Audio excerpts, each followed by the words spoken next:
Κρύο το βράδυ, φώτα στην πόλη σβήνουν, μα κάτι μέσα μου ακόμα ουρλιάζει.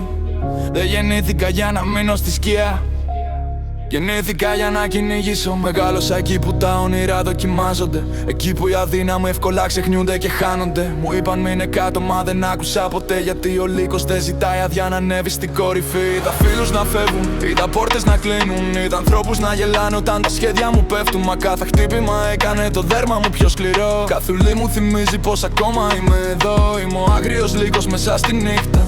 Τρέχω μόνος, μα η φωτιά μου είναι αναμένη. Δεν με έφτιαξε τύχη, με φτιάξαν οι μάχες. Κι όσα έχασα με έκαναν αυτό που βλέπεις. Δεν ψάχνω θρόνο, δεν ζητάω στέμα. Έχω το βλέμμα κάποιου που πέρασε από κόλαση.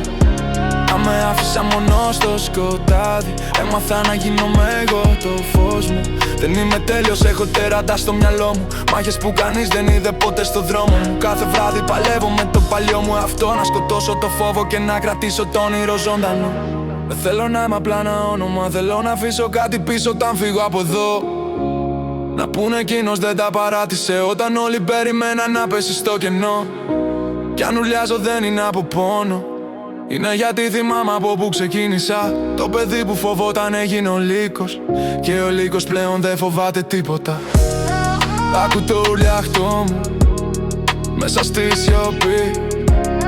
Δεν είναι απειλή, είναι απόδειξη. Δεν γεννήθηκα άγριος, με κάνε έτσι η διαδρομή.